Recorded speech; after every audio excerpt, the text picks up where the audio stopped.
sgu også, det er ham der, den fede bager, og lave ham om til et gardin. Det er på en eller anden måde for at rulle ham flad. Så træt af hver eneste gang, de kommer til den krog, så skal de have et eller andet bagværk med på vejen. Jeg siger bare, få ham kørt over med en eller anden form for Kirsten, industrialiseret damptrumle der. Der kan jo ikke kun være og så onde med i Game of Thrones. Der er nødt til at være nogle helte. Så lave et kæmpe stort gardin ud af ham. Det er jo simpelthen absurd. Du kan ikke lide nogen af de gode karakterer. Men du kan rigtig godt lide Rasmus Paludan. Ja, det kan jeg godt. Jeg fatter simpelthen ikke, hvad du ser i ham. Jeg skal da lige love for. Det er måske det eneste, der kan give mig en lille... En hvad? Som Marie Kondo vil sige. Tilbage i livet. Rasmus Paludan. Han får sgu da rotterne ud af hullerne, hva'? Ej, det må man altså sige. Ja, rotterne. Er det vores muslimske medborgere, du taler om der? Det ved jeg ikke. Hvis det er de medborgere, der går og brænder en hel bydel af, fordi at en eller anden mand står og smører svinlort ud over en bog, så ja, så er det rotter. Jo, men ikke kun dem, men også dem, der sidder inde på Christiansborg. Tænk engang, at man kan sidde inde på Christiansborg i et folketing i flere årtier, og så mene, at ytringsfriheden ikke er absolut. Det er da utroligt. At mene, at det er Rasmus Paludan, der er problemet i den her sammenhæng. Der er problemet om, at vi har en hel bydel. Ved du hvad? Men han tager ud kun for at provokere, jo. Det er kun for at provokere, at stille sig op der. Tag du den begravelse, som endte på dronning Louises bro, med at man stod og sang Love is in the air på Nørrebro. Mindre end 24 timer efter, så står hele bydelen i flammer, fordi der kommer en mand, som de ikke kan lide. Ja, det siger det noget om, hvor mangfoldig den bydel er, det skal jeg da lov for. Den er eddermame mangfoldig i sin antidemokratiske han gør det jo kun for at provokere. Jeg forstår ikke, hvorfor du kan forsvare det. Jamen, han gør det jo nemlig for at provokere, men der er jo vel noget at provokere så. Ja, det er folks følelser, der står på spil her, ikke? Følelserne står på spil. Ja. Og hvad så? Men så skal man da ikke bare tage ud og... følelser op i røven. Jamen, altså, hvordan vil du have det, hvis der var nogen, der tog... Er der en bog, du godt kan lide? Fahrenheit 451, hvis der var nogen, der tog den og stillede sig op lige foran dig, og spyttede på den, og rev den i stykker, og tissede på den. Altså min first edition, eller bare en kopi af den bog? Ja, altså... Det er selvfølgelig en kopi. Nå, de har jo ikke din bog. Så er jeg min egen. Jo, men hvordan vil du have det? Vil ikke virkelig gøre ondt? Nej, det vil da fremme min pointe. Lige netop men hvis det nu var en religion, hvis det nu var en religion, du fulgte? Det gør jeg jo ikke. Nej, men prøv nu at sætte dig ind i, at der er nogen, der har en religion, som de... På en gang, hver eneste tirsdag, fredag og lørdag aften, der står der 200 mænd og pisser på Det Kongelige Teater. Altså, og hvad så? Det kan vel vaskes af. Det gør vel ikke noget ved institutionen, det, der står nogen og lader deres vand, fordi de ikke kan finde offentligt toilet. Altså, jeg synes, at det er noget værd. En religion, jeg ser simpelthen Rasmus Paludan som vores tids største provokunstner. Altså... Kunstner? Det er kunst. Nej, det tror jeg altså ikke, det er. Hvem finder på at smøre... Koranen ind i svinelort og lægge den på en indgangsgrill. Altså, det er jo ren. Det er jo ren Andres Serrano. Altså, Piss Christ, for eksempel, ikke? Nå. Altså, de her ting kunne man jo sagtens, eller Amazonis med artist. Altså, jeg siger helt klart, det bliver draget paralleller til den avantgarde kunst. Og det har jo simpelthen, det er præcis den virkning, han vil have fantastisk prokunstner. Jo, men man er jo først kunstner i det øjeblik, man stiller sig op og siger, det her, det er kunst. Jeg synes, han skulle tage en... Det tror jeg da. Han kalder jo Koranen for luderbogen, ikke? Han skulle tage en sok og fylde den op med varm havregrød, og så skulle han putte den ind i Koranen, og så skulle han knippe Koranen lige på Borgårdsplads. Se, det vil jeg fandme sige mig godt. Det er lige at tage et step op. Varm havregrød ind i en sok, og så tager han og lægger den ind i bogen, så tager han sit stive lem, og så stikker han den ind i den varme havregrød. Og boller Koranen lige på Borgårdsplads. Se, det vil være... Jeg tror, men det tror jeg, det er under hans niveau. Altså, han vil jo nok gøre det med noget svinefedt, for eksempel, ind i den sok. Du er nødt til at... Jamen, det er sådan, det fungerer. Du er nødt til at... Blodpølse. Jamen, det skal være fra et svin. Jamen, det er jo blod fra et svin. Det er jo blod fra et svin. Ja, det er havregryn og blod fra et svin. Så mødes vi på halvvejen. Altså, en varm blodpølsemasse, så ind i en sok, og så bolle den direkte på Borgårdsplads. Det vil altså... Altså, jeg vil købe hans kunst. Jeg tror, der er penge at tjene der. Altså, køb det der tilbage af kunsten. Det er faktisk en god idé. Han det ikke af, det er faktisk en god idé. Jamen, så få det afkullet Koran tilbage, og så udstille det. Men, Nina, vil du ikke lige ringe til Rasmus Paludan? Jo. Altså, du vil købe hans... Nu siger du kunst. Ja, jeg siger kunst. Det er kunst. Okay. Ja, sådan havde jeg ikke lige set den.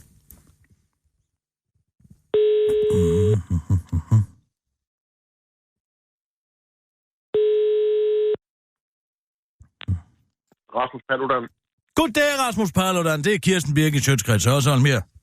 Ja, goddag. Goddag. Hvordan går det med turen?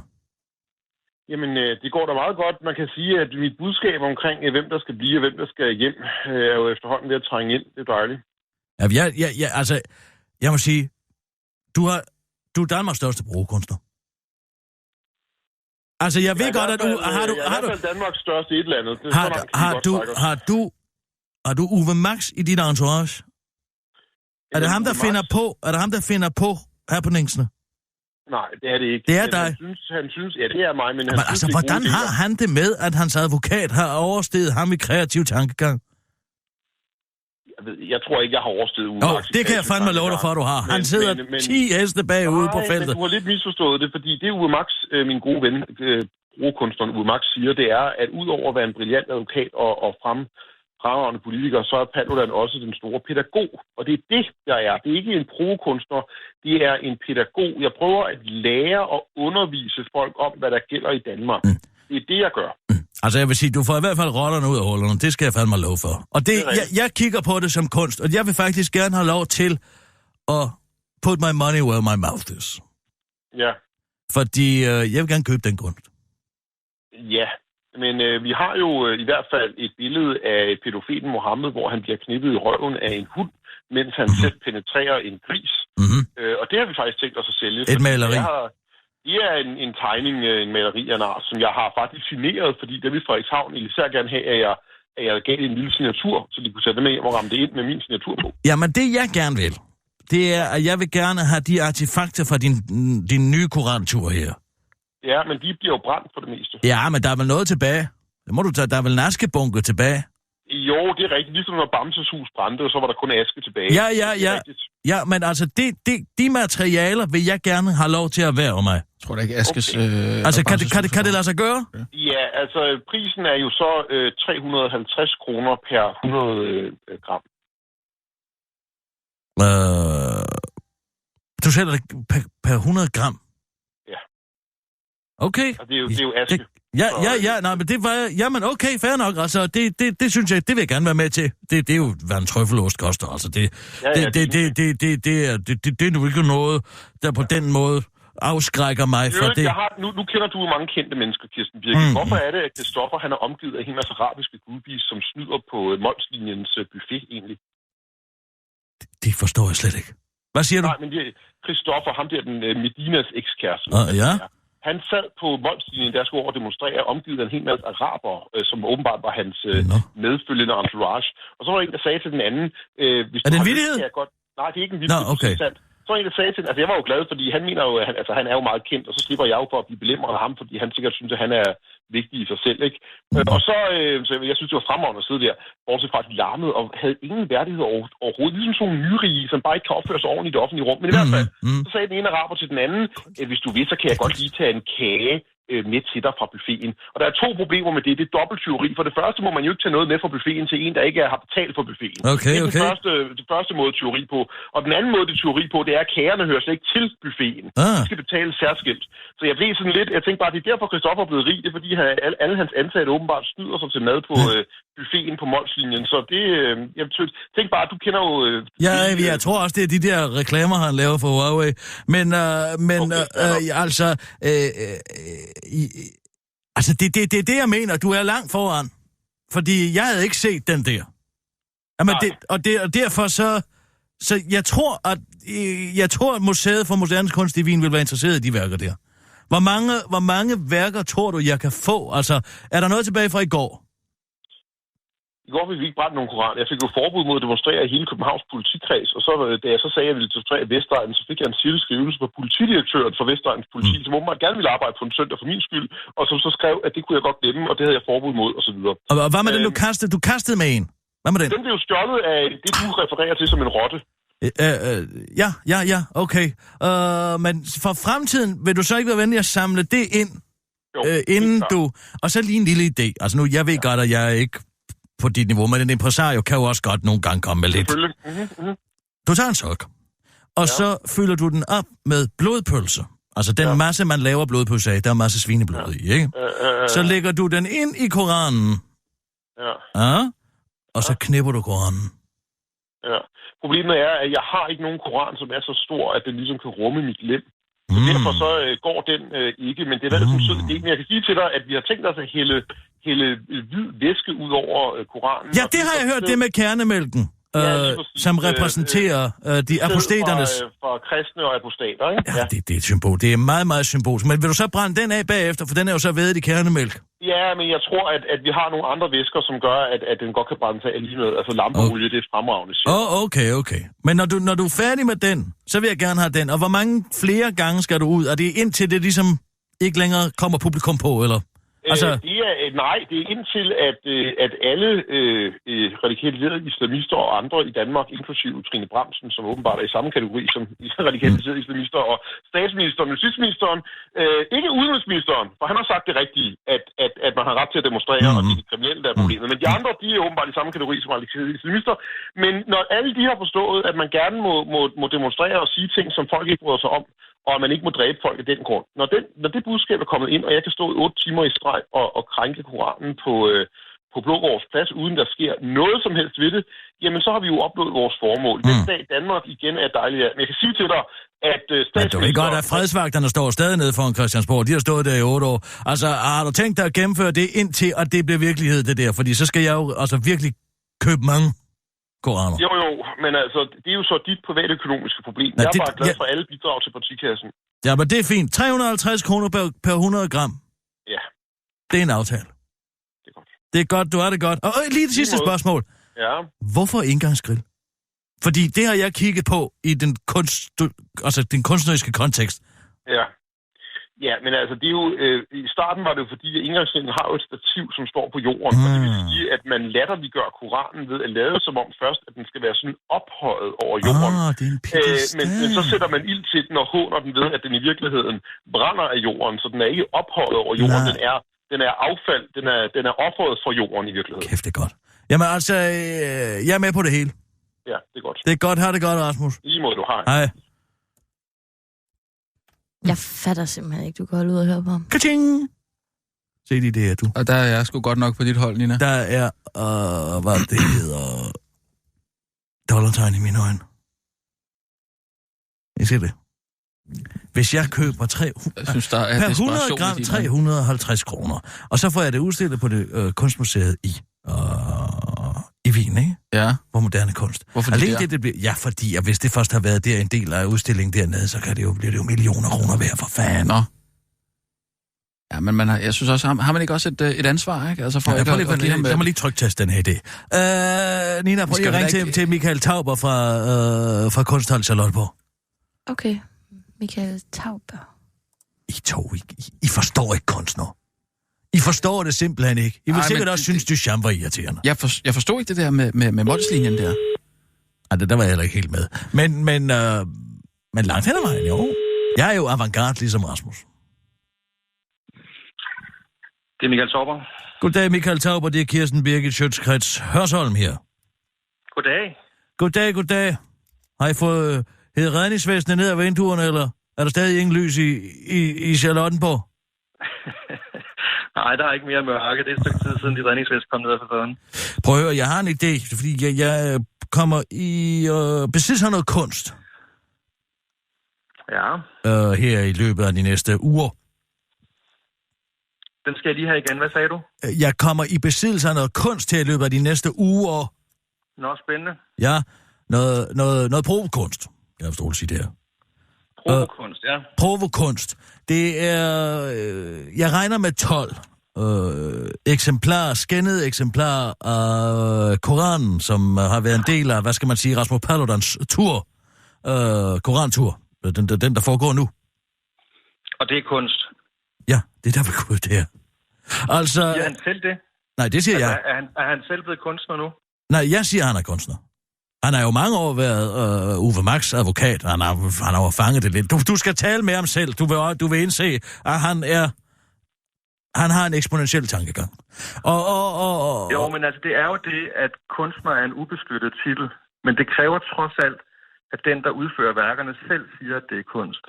Så hvis ikke han gør det, så er det ikke kunst. Det bliver jeg nødt til at sige til dig. Så hvis det er noget, du er i gang med at investere i, så vil jeg måske holde investeringen en lille smule tilbage, indtil han ligesom selv indvilger i, at det er et kunstnerisk bidrag. Og hvis han gør det, så vil jeg sige, at noget af det, som der bliver lagt rigtig meget mærke til i kunstverdenen, noget af det, som afgør, om et værk får betydning for historien eller ej, det er, om man er først. Ja. Og der kan man sige, at hvis man nu skulle lege med lejen over at betragte Rasmus Paludans ytringer som en performance eller et stykke provokunst, som du siger. For din læber. Jo, altså, fordi det er sådan set der er kunsten jo tit foran virkeligheden, må man sige. Ja, det er det. Altså, og det er jo en kunstnerisk strategi, som har været prøvet de sidste 30, 40, 50 år, det her. Altså, det seneste eksempel, vi kender herhjemmefra. Vi har ikke set det så godt. Hvornår har du sidst set noget rigtig eksplodere kunstmæssigt sådan, siden den hellige fredsplads? Nej, men altså, hvis du tager et dansk eksempel, så kan man sige, at Jens Jørgen Thorsen, han lavede jo lidt den strategi, som du arbejder med der. Hvis du taler om den Jesus-film, altså. Jo, men han kæmpede trods alt 30 år med den katolske kirke. Så der var jo... Det har jo ingen... Hvis du taler om at komme først, altså, det er der masser af andre mennesker, der har gjort også. Altså, så har Monty Python lavet derovre med den... Det er sådan set det, der er min pointe, det er, at hvis du endelig betragtede Rasmus Paludans ytringer som et provokunstværk, så er det en så forældet udtryksform, han bruger inden for kunsten, at det vil ingen værdi have for et museum. Okay, det er fint nok. Så hvornår har du sidst hørt om nogen, der har smurt Koranen ind i klumpet kernemælk for at repræsentere aposteternes sæd? Hvad? Så sig mig, hvornår det er foregået før. Jamen, det foregår ofte i Firoze, som er en oceansk uddannet kunstner. Klumpet kernemælk? Nej, men hun har trampet ovenpå og pisket Koranen. Og ja, hun har gjort det er det. Altså, Xerxes piskede Hellesponten. Det er der ikke noget interessant i. Det her, det er der en abstraktionsniveau, som ligger langt over. At klumpet kernemælk repræsenterer aposteterne og de vantros sæd, det er kraftedeme med kunstnerisk avantgarde. Men det, jeg godt kan lide ved din tankegang, hvis jeg må sige det er, tænk nu, hvis alle som dig, når man så en ytring ud over det sædvanlige, betragtede det som et kunstværk. Tænk, hvis vi så virkeligheden igennem kunstens optik. Det ville skulle komme en interessant samfund ud af. Så på den måde har du fat i den der... Carsten Hønge er der allerede. Men jeg tror, jeg vil holde investeringen lidt tilbage. Jeg tror desværre ikke, det bliver så god en investering. Jeg tror, du tager fejl. Men det var sådan set også bare lige det. Jamen, held og lykke med det. Det er godt, du. Jeg ringer til Wien med den. Gør det. Det er godt. Hej. Ja, lige måde. Hvis han synes, det er en dårlig idé, så er det en god idé. Er det så, man skal se på det? Ja. Det er jo det, de skulle trykteste.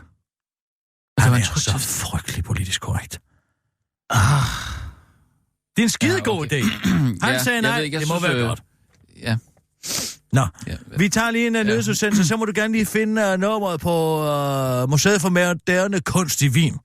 Okay, kuratoren der. Ja, chefkuratoren. Ja, godt. Og nu, live fra Radio 24/7 Studio i København. Her er den korte radioavis med Kirsten Birgit Schøtz-Krets Hørsholm. What an idiot! Danmarks udenrigsminister følger med i James Corden. Anders Samuelsen, Danmarks mest kompetente udenrigsminister, hvis altså han selv skal sige det, har i weekenden vist, hvor kompetent en statsmand han er på Twitter, da han kommenterede på en video, som talkshow-værten og Paul Potts-skuespilleren James Corden havde delt. I videoen forklarer forfatteren og den politiske aktivist George Monbiot, hvorfor han mener, at jagten på evig vækst bør skrottes, hvis vi skal løse verdens problemer med forurening og klimaforandringer, hvor til Samuelsen kommenterede, what an idiot, efterfulgt af en Edvard Munchs grine emoji. Det fik Twitter-folk til at kalde det pinlige og barnlige-agtige adfærd fra Danmarks udenrigsminister, og næppe en adfærd, man vil se hos udenrigsminister som Uffe Ellemann-Jensen, Mogens Lykketoft, Martin Lidegaard, Holger K. Nielsen og Per Stig Møller. Alle har i øvrigt lige underskrevet et åbent brev sammen med 37 såkaldt tidligere europæiske toppolitikere, som Martin Lidegaard åbenbart også er en del af, om at man ikke skal lytte til Trumps Israel-Palæstina-politik. Nå, men Anders Samuelsen giver altså ikke en fuck for alle sine haters, for mere vækst er godt for klimaet, og folk, der er uenige, er idioter. Korte radioaviser talt med James Corden, der ikke anede, og det var Danmarks udenrigsminister, der kommenterede, men han der var velkommen til at se den video af Carpool Karaoke med Paul McCartney, så han kunne blive munter lidt op. Det er nemlig stadig okay at køre i biler for klimaet, så længe James Corden sidder i den og synger. Chokafsløring. Liberal Alliances socialpolitik er et kæmpe flop. Der skulle skabes en let og enkel mulighed for, at socialt udsatte kunne tage småjobs og tjene 20.000 kroner årligt uden at betale skat eller blive modregnet i deres ydelser. Men det sociale frikort har fået en ualmindelig sløj start, det skriver en internetavis, der hedder A4, som papirstørrelsen. Initiativet til en pris på 45 millioner kroner, som man havde håbet ville gøre livet lettere for 4.000 sociale udsatte, har dog i det første kvartal kun gjort livet lettere for 9 sociale udsatte. Selvom Liberal Alliance møder meget kritik for at have skabt et bureaukratisk helvede, der har kostet 45 millioner kroner, her er 14 millioner kroner til en IT-løsning, 8 millioner til visitation og klagebehandling i kommunerne og Ankestyrelsen, samt 2 millioner til evaluering af forsøget, så mener partiets socialordfører Laura Lindahl, at man skal klare festen. For 4 måneder siden fandtes ordningen ikke. Først skal kommunerne jo kende ordningen, og så skal de informere borgerne, og borgerne skal overveje det, siger hun til A4. Og det ser ud som om, hun har ret, for den korte radioavis har lige talt med den socialt udsatte Tony, og netop har trådt ud af et møde med sin socialrådgiver sammen med sin hund Basse. Hold da kæft, mand! Jeg kan sgu bare tjene 20.000 kroner uden at betale skat, fordi jeg tjente under 10.000 kroner sidste år. Nu vender det, kan jeg mærke, siger Tony, der har tænkt sig at tjene sine 20.000 kroner, skattefri kroner, enten som art director i et reklamebureau, eller person, der gætter, hvor meget folk vejer på gader og stræder. Så skal jeg bare huske at have en kvittering, afslutter Tony. Kronprins Frederiks kongelige krop værker. Et 50 år langt liv med ekstremsport, frømandskorpsuddannelse og slædetur har sat sin spor på Kronprins Frederiks krop. Jeg kan se og høre nu fortælle, og de har endda fået en kommentar fra en forfatter og en kongehusekspert ved navn Søren Jakobsen til at underbygge den historie med kommentaren om, at fysiske gener kan blive et problem for kronprinsen i hans virke. For som kongehuseksperten forklarer til se og høre, så bør kronprins Frederik drosle den hårde træning lidt ned, ellers ender Danmarks citat med en dag at få en nedslidt konge. Se og høre har også fundet et 3 år gammelt citat fra kronprinsens mor, som er dronning Margrethe, hvor hun udtaler sig om den trampolinulykke, der resulterede i, at kronprinsen måtte melde afbud til en OL-fest. Når man hopper i trampolin, når man er fyldt næsten 50, er det måske ikke så mærkeligt, at det går galt, skriver se og høre. Hun har udtalt, inden de perspektiverer og beskriver, at dronning Margrethe ved alt om smerter og hvordan det er at have dem, mens man rejser land og rige rundt, mens man skal smile til fotograferne og tale med utallige mennesker. Hun er en jernlady på den måde, udtaler kongehuseksperten. Den korte radioavis har været så heldig at få en kort kommentar fra kronprins Frederik, der ikke ønsker at forholde sig til om, hvorvidt hans mor virkelig er en jernlady, men han udtaler: mægtig meget kan siges om det, hvad kan man sige, og skal siges, og om evnen eller lysten, så at sige, til at løbe og i det hele taget dyrke, hvad man som menneske bliver grebet af. Tændt af den hellige ild, tror jeg, det klart skal udtrykkes. Det værende noget, som man løber for, men også som noget, man løber fra. Måske noget, der gør sig gældende i ens liv. Men det kan også være det ydre, hvad kan man sige. De ydre konjunkturer, som man kan løbe fra, men i høj grad også de omstændigheder, der måtte være i et hvert menneskes liv, som man ikke nødvendigvis vil kunne løbe fra. En far, men også en mor, tror jeg. En arv, så at sige. Som vi alle sammen bærer rundt på i højere eller mindre grad som individer her i verden, men måske også på et højere plan. Nu bliver det nok for omfangsmæssigt svært at komme det nærmere, hvad nogen måske vil opfatte som Gud. Eller var nogen, hvad enten det er en dansker eller en australier, det er et helt andet menneske her i verden, som ser Gud som værende det, der binder os sammen på tværs af nationaliteter og forestillingsverden og begreber om, hvad der er vigtigt for den enkelte, men også som noget, man gør sammen med andre mennesker som helhed i samhørighed, en løbeklub eller et fællesskab, som man i forbindelse med et hundeslædeløb i Grønland eller en anden natur, som vi ikke kun de kongelige vi, men også vi andre hver især kan opleve sådan et sted. Det tror jeg er noget af det vigtigste, man kan sige om kroppens og menneskets behov for at udfælde sig på den måde, der både skaber glæde, men også liv på længere sigt, naturligvis med måde. Det må et hvert menneske nok sande sætter sine naturlige begrænsninger for udfoldelse, både som kronprins, men også som menneske og storebror til en lillebror, der er under uddannelse i Paris, og som ægtemand og far, sønner og barnebarn til en afdød. Det tror jeg er noget af det største, afslutter kronprinsen. Det var den korte radioavis med din værtinde og heldinde, Kirsten Birgit Schøtz-Krets og sådan.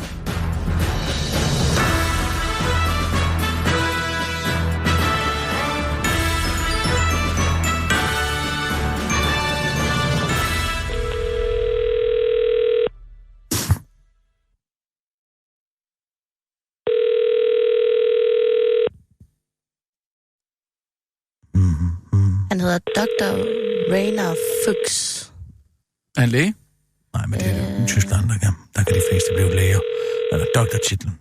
Hvis man har en akademisk håndværk uden som en doktor. Rainer Fuchs. Ja. Jeg taler ikke østrigsk. Det er selvfølgelig lidt ærgerligt. Von Ihnen gewünschte Person ist derzeit nicht erreichbar. Sie können nach dem Signal eine Nachricht hinterlassen. Ja, jeg lægger en besked. Sie sind mit dem Voicemail-System des gewünschten Teilnehmers verbunden. Bitte hinterlassen Sie nach dem Signalton eine Nachricht. Hello! My name is Kirsten Birgit Schütz-Kretz-Horsholm, and I am an art impresario and journalist from Denmark. If this, in fact, is Mr. Rainer Fuchs, chief curator of the Museum of Modern Art in Vienna, I have a proposition for you that I would think that you will find very interesting. I am the impresario of a very, very exciting new young artist and free speech pioneer. His name is Rasmus Paludan. He is the leading provocateur of Danish Art Society. I have an agreement with him to do an exhibition, a traveling exhibition called Tolerance Intolerance, which will display 12 Qurans, the holy book of the Muslims, and each and every one of them is in a state of decay, of provocation, so to speak. It will be 12 monsters, which has each and every one of them in a Quran. One of them is with bacon in it, and one of them is has chunky buttermilk on it. And the chunky buttermilk is not just chunky buttermilk, of course.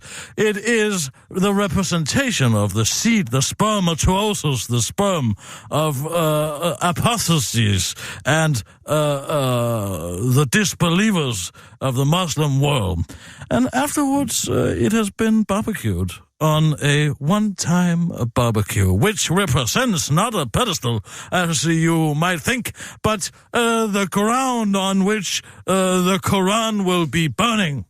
That's just two of the 12 ones. One is also has a sock in it, which is filled with blood sausage, which is oatmeal and oatmeal and pig's blood, which you put in a sock, and which Rasmus Paludan has been fornicating with this sock inside the Quran, so to speak. He calls it the Book of Horse, and he has done that in the most Muslim-heavy part of Copenhagen as a act of provocation, which has set fire to the whole part of Copenhagen called Nørrebro. And in a historical context, I will think that this, in a more European integration view of society, would be very interesting for future generations to look at, to be in the now with the cultural conflict between Muslims and artists. So you can call me back with on 20 as 247, or you can write an email to Den Korte Radioavis at radio247.dk, and it's DENKORTERADIOAVIS at radio24 with numbers and syv.com, and you can just call it response from Miss Dr. Rainer and .dk. .dk is the end, and response from Dr. Rainer, and I would be the first one to I would welcome your response. Greetings from Denmark. Nu er det bare kommet ud, Nina. Synes jeg faktisk, jeg fik sat det ind ret. Det er det der med lige at lave. Ja, det er også en ordentlig mundfuld, ikke? Og lige få på en telefonsvar, tænker jeg bare. Men det er det lyd kan. Det er jo, at det kan skabe billeder. Ja, det er rigtigt nok. Og et billede inde i hovedet siger mere end 1000 billeder. Ja. Altså fysiske billeder. Et billede. Som så samtidig siger mere end 1000 ord. Så der har vi jo 1000 gange 1000. Det siger mere end 1 million ord. Ja. Mine ord. Ja. Altså, jeg tænker, hvis du har det problem med at mærke livet her for tiden, og mærke glæde. Og, altså, jeg synes ikke, der er nogen grund til at kaste ud i sådan et større kunstprojekt. En fyldepind er også løbet tør for blæk. Det siger alt. Ja, det ved jeg ikke. Hvad siger det? Ja, hvad siger det? Eller løbet tør for blæk? Rasmus Paludan vil forstå,